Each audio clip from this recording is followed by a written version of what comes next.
Welcome back sa Free Thinking Pinoy Channel. Daga na kasing laki ng pusa, ahas na kayang kumain ng buong baboy. At kalabaw na lagpas tao ang tangkad? Ilan lang yan sa mga dambuhalang hayop na ngayon nyo lang mapapanood. Umpisahan natin ang kwentuhan sa dambuhalang kambing. Ito ang Boer goat at ito ang pinakamalaking lahi ng kambing sa buong mundo. Pwede itong umabot sa bigat na 100 kilo at may taas na 5 talampakan. Ano sa tingin mo? Matangkad ba talaga yung kambing sa video? O sadyang pandakaykok lang talaga yung lalaki na kapula? O ito, nakita mo na ba ang pinakamalaking cobra na nahuli sa kasaysayan? Nangyari ito sa bansang India kung saan nagbigay takot ito sa mga lokal na residente sa kung gaano kalaki ang makamandag na ahas. Ayon sa kumuha ng video, may bigat ito na 10 kilo at may haba na 15 talampakan. Delikado ang mga king cobra dahil sa taglay nitong kamandag. Kaya't hanggat maaari, huwag mo itong lalapitan at sa halip, hayaan mo na lang ang mga eksperto na makahuli rito. Ang susunod na inyong mapapanood ay ang pinakamalaking elepante sa Africa. Nakunan ito ng mga turista habang nagbabakasyon. Maaaring may taas ito na 12 talampakan base sa kuha ng video. Ikaw, hindi ka ba takot lumapit sa elepante? Hindi ko inakala na ganito pala kalaki ang mga ibon na albatros. Kuha ito noong 1920 sa dagat ng Germany at pinapakita nito kung gaano kalapad ang pakpak ng ibon na ito. Kung tutusin, ang kanilang pakpak ay pwede pang humaba ng 11 talampakan. Sa kasamaang palad, sila ay mga endangered species dahil sa mga basura na itinatapon sa kanilang tahanan na nakakaapekto sa mga ibon. Nakakita ka na ba ng higanting tuko? Ito ang New Caledonia giant gecko, ang pinakamalaking species ng gecko. Humahaba ito ng 14 inches, mas mahaba pa sa isang ruler. Sa tuwing sila ay nabubulabog, gumagawa ito ng ingay bilang babala na huwag mo silang hahawakan. Ang creepy no, yung tunog parang si Kayako sa The Grudge. Kapag hindi ka nakinig sa kanilang babala, pwede ka nitong kagatin. Noong taong 2011, nahuli sa Australia ang pinakamalaking buwaya na pinangalan ng Cashews. May sukat ito na 18 feet at may bigat na 1,300 kilos, halos kasing bigat ng maliit na sasakyan. Dahil sa sobrang laki ni Cashews, binansagan ito na largest crocodile in captivity. Pagkalipas lang ng 1 taon, nahuli naman si Lolong sa Palawan at si Lolong ang tinanghal bilang pinakamalaking buwaya na nahuli ng mga tao. Ewan ko na lang pero baka meron nang pumalit kay Lolong bilang pinakamalaking buwaya na mauhuli pa lang ng mga tao. Ang balita wala na pala sa ilog ang pinakamalaking buwaya kundi nasa loob na sila ng gobyerno. Sa tingin ko, mas mabait pa ata si Lolong kumpara sa mga buwayang ito. Kung meron mang kinatatakutan ng mga buwaya, ito ang mga hippopotamus. Iwasan mo ito at baka sakmalin ka nito. Sa isang zoo sa India, may kita mo kung gaano kalaki ang hippo kumpara sa mga tao. Pinapalo pa nga niya ito na parang hindi siya natatakot.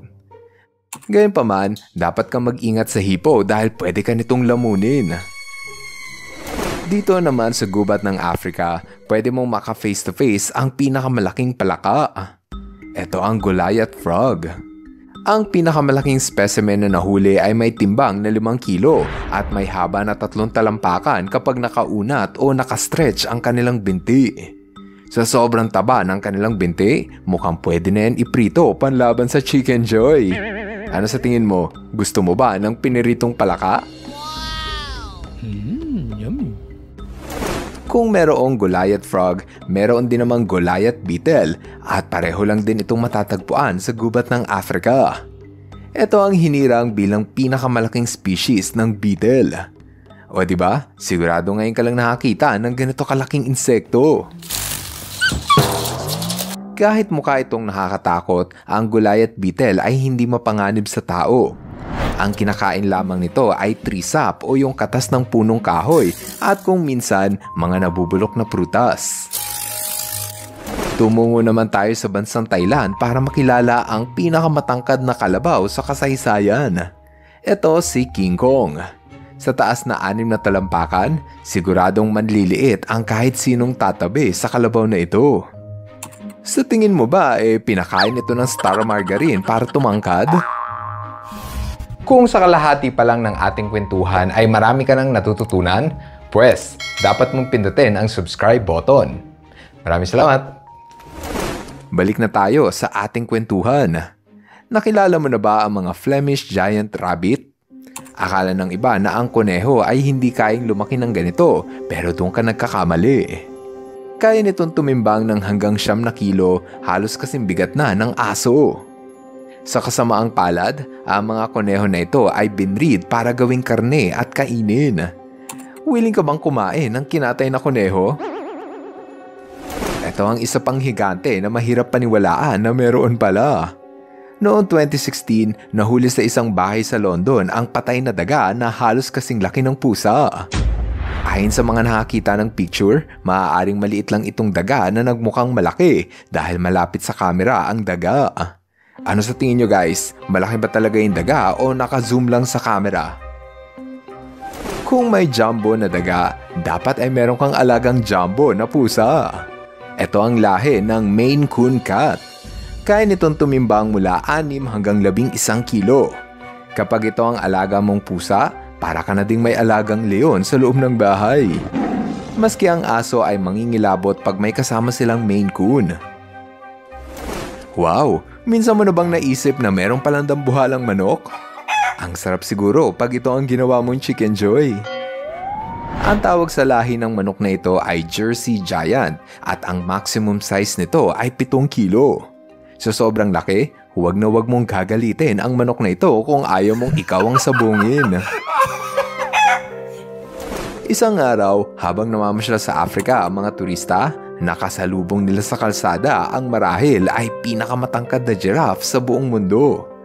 Ayon sa tansya ng mga nakapanood, may taas raw ito na 20 talampakan. Sa sobrang tangkad, halos nanliit ang truck sa tabi ng giraffe. Bakit ka pa sasakay ng truck kung pwede ka naman sumakay sa likod ng pinakamatangkad na hayop?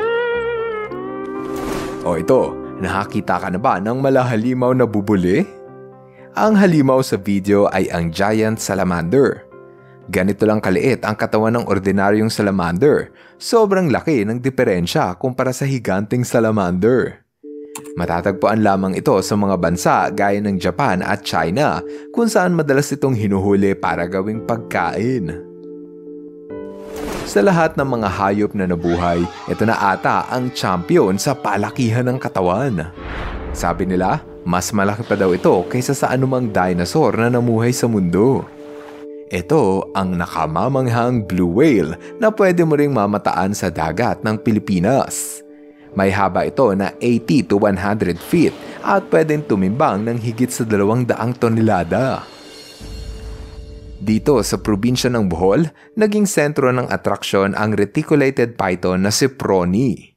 Ayon sa tagapangalaga kay Prony, may haba daw ito na 23 talampakan at may bigat na 280 kilo. Kahit sobrang laki ng sawa na si Prony, kapansin-pansin na hindi ito agresibo at para bang kasing amo ng aso. Dahil sa hindi nangangagat si Prony, maraming turista ang bumibisita rito para lang magpa-picture. Hindi lahat ng higante ay mapalad na inaalagaan.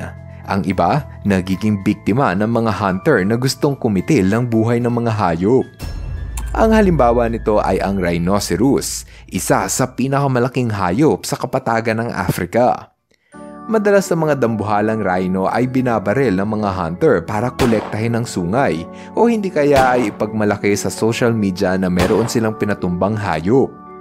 Mali po ito at hindi dapat pinahihintulutan dahil ang mga rhino ay malapit nang maubos.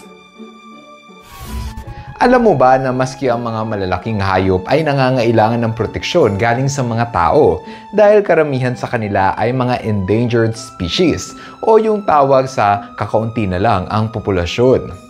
Sana ay maging paalala ito na huwag mong katakutan ang mga dambuhalang hayop at sa halip, dapat ay pangalagaan natin sila. Ngayon, andito na tayo sa ating shoutout portion. Hello kay Aldrich Kian Capillo. Hello rin kay Isa Spires. What's up kay Noisky Maadi. Shoutout kay Jonathan Salango, Baby Genrev E. Cabrito, Maymay, Amira at advance happy birthday kay Moy Moy. At kina Mika at Jericho Madeha. Maraming salamat sa inyong panunod. Now, see you guys in our next video. Bye-bye! Hello mga ka-FTP! Ako si Nomer at nagpapasalamat sa inyong panunood. Kung nagustuhan nyo ang video ito, subscribe na sa FTP channel. Don't forget to hit the subscribe button para updated ka sa mga bagong videos. Paalam!